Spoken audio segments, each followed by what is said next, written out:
Alright, today I'm going to show you how to diagnose a common problem with a 20 valve 4AG silvertop engine as fitted to the Toyota Corolla A101 Levin.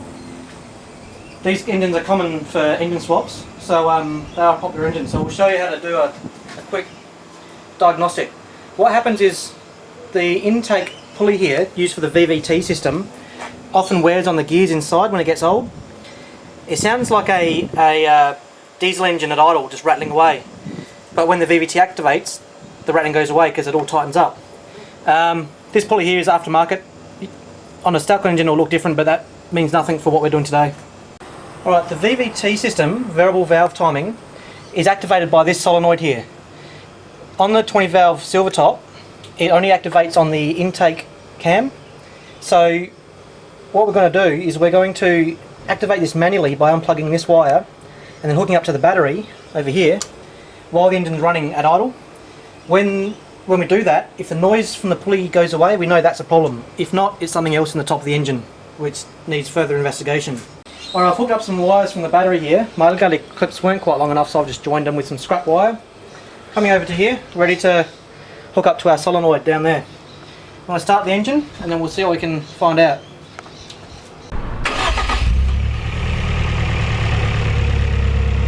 I can hear the noise from this pulley. Definitely clicking sound. What we're going to do, we'll unhook this.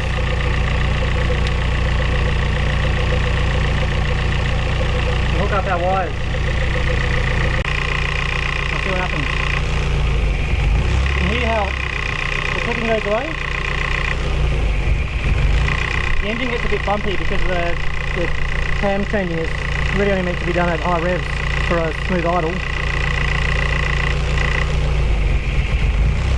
You can definitely hear the noise going away. Alright, now that we know we've got a busted intake pulley for sure, we've got to replace it. I've got a brand new one here from Toyota. Part number 13050-16010.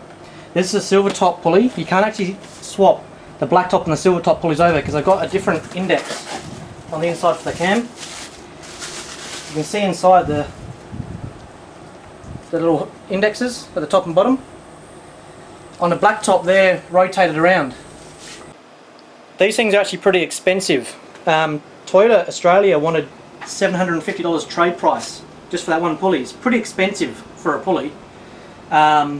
Check it out online to see what you can find, because I know there's a few different places where they sell them a lot cheaper. Amamea, for one, sells them for almost half price.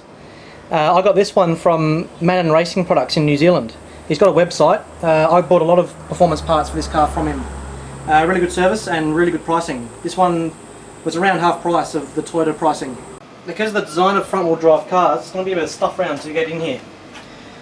The proper way and the hard way, depending on your point of view, is to take everything out of the way down underneath here. On this car it involves taking the front wheel off, the under tray off, the accessory belts off, there's two of them there, and then take the crank off. That lets you get into a little hole where there's a bolt for the tensioner, so you can remove tension from the timing belt, and then these will come off a lot easier. So we're going to do it.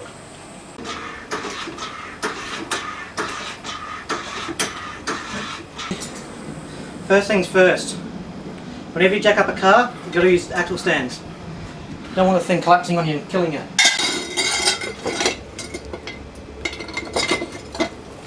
If you do a lot of work on your car, one of these is awesome.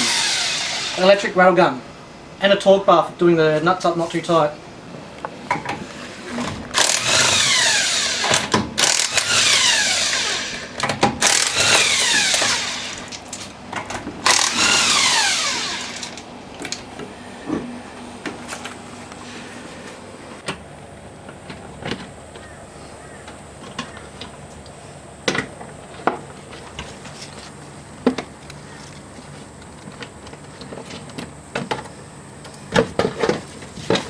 Alright, I've taken the wheel off and the under tray off. We've got the pulleys here. Yeah, the crank pulley here. Where we got to get is just above it, just here. There's a little rubber bung that covers a hole that lets us get access to the bolt for the timing belt tensioner. This is a little bit specific to the A101 Corolla, but if the silvertop is in any front-wheel drive engine bay, then the process is going to be basically the same. Crank pulley off. Right, got the pulley out. This one came out easy because I've already rebuilt the engine. You can see on the back here, it's been broken. That's done by someone in the past who has used a normal puller to try and pull it out, which has snapped off the bits. Unfortunately, they actually snapped off a bit where the marker was, so I've had to paint it back on. But one thing that I always do is use some of this stuff. I'm using Loctite anti-seize. Any brand will do. Nickel based is what you want. That's what this is. You smear it inside the pulley there, and make sure you're getting the keyway. Give it a bit of a clean with some really fine emery paper. Same with the shaft, the shaft here. That way, next time you go to pull it off, it'll come straight off. When I pulled it off then, it literally almost fell off in my hands. It was really smooth. The other good thing this is good for is for things like exhaust bolts and anything where you're bolting stainless steel or bolting into alloy. I use it all over the place, and it makes disassembly so much easier. Don't use it where you need Loctite. Use Loctite or thread lock. If you need thread lock, use thread lock. But anywhere else, this stuff is magic. Alright, so before we take the timing belt off, we're going to have to set this engine to top dead centre, so we've got a frame of reference so we don't get lost where the engine timing is. If you see just down here, on the intake cam pulley, there's a little dot. That there is a timing mark, which corresponds with this mark here. I've put this paint here on because this aftermarket pulley doesn't actually have any timing marks on it, but if you have a stock exhaust pulley, then you'll see it, there's a dot there. On the top of the pulley around here, there's another one, and that corresponds with this mark here. Then if you look over back to the exhaust pulley, you'll see another mark just here, and that would normally correspond with a dot around here somewhere. This one doesn't have it, but if you have a stock one, once again you'll have it there. So you've got 4 marks. 2 of them have got to correspond at the top, and then 2 of them got to correspond here. And the way you get those to do that is if you look down underneath the car,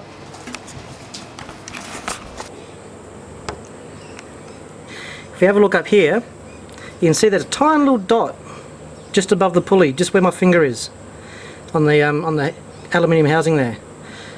On the actual pulley itself, on this back edge, you can feel it with your finger. You can't really see it on the video, but there's a little notch.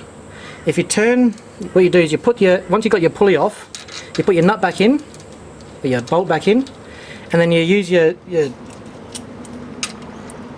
spanner to turn it around, so you turn the whole engine over until the little notch on the pulley lines up with a little dot up there. And then what you do is you come to one of 2 positions, either bottom dead centre or top dead centre. If it comes around and you line it up, and then the pulleys at the top, those dots I showed you before, don't line up, go around again, and then the second time they should line up. It's because the cams operate at half the speed as the crank, so 2 turns of crank, 1 turn of the cams. Once you've got this bottom one lined up, and then you've got the cams at the top lined up, then you know your engine is exactly at top dead centre.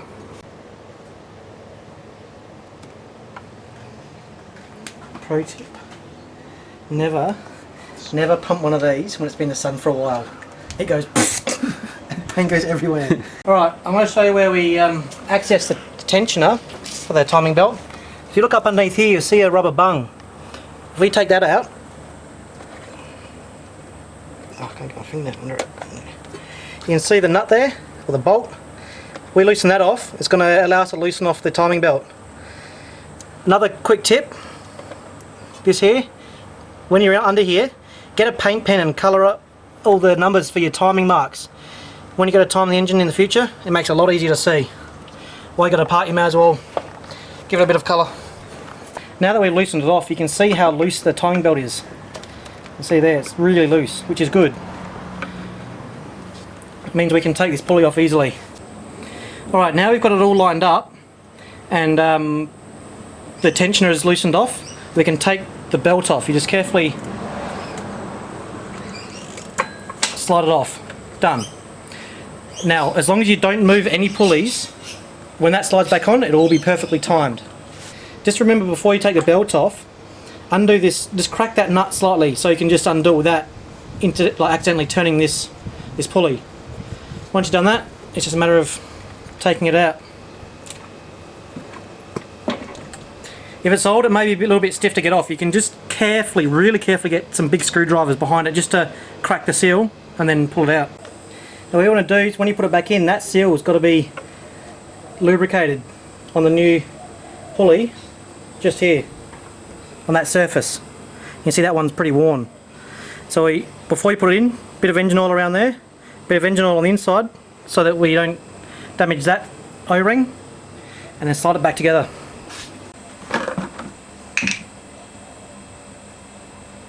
Clean fingers.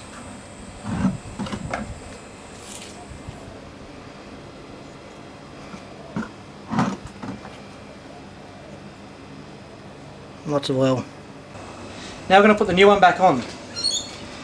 You can see in there the little circle mark, the indent. That's got to line up down here on the cam with that notch there. The round circle at the top, the little hole there, that's where the oil comes through into this part in the pulley. The half moon shape goes into there and then actuates the pulley. Then the oil drains back out through there. Alright, so all we got to do is just line it up and slide it on. Simple. And reassembly is the opposite of disassembly. So we just put this, put it all back together.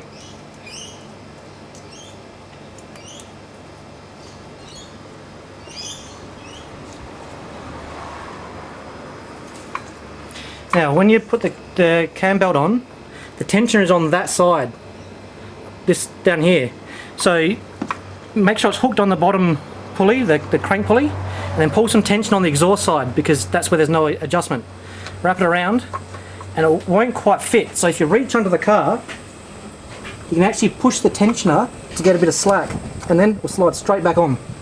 Just like that. Easy. Alright, before we tighten up the tensioner, we've got to make sure that the belt has got an even tension all the way around. So all we need to do is put the bolt back in, and we've got to turn the engine over twice. We'll do that by hand.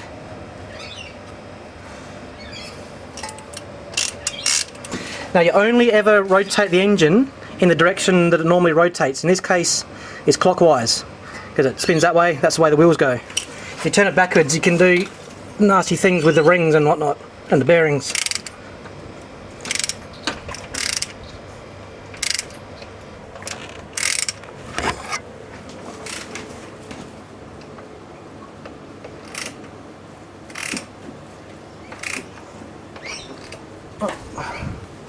Alright, doesn't matter if it doesn't fully line up, all the belt's been indexed now.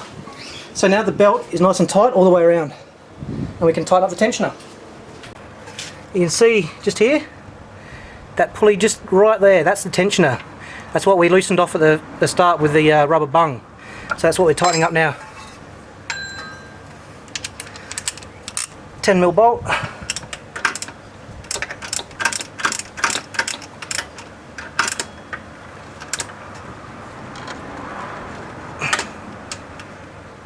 I'm sure there's a torque to this, but I've got calibrated forearms.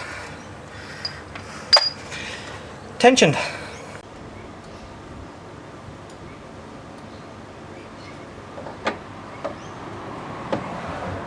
We've got the new cam pulley back on, the engine's all timed up, belts on, everything's all tight. I'm going to give it a start and see what it sounds like.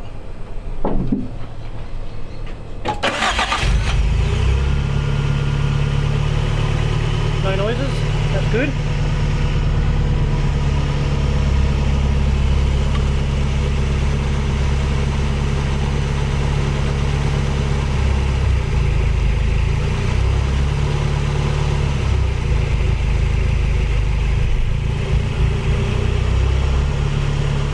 Sounds good to me.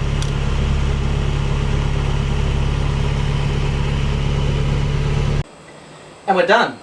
I hope that helps you look after your engine, and check back on my channel because we'll be uploading more videos soon.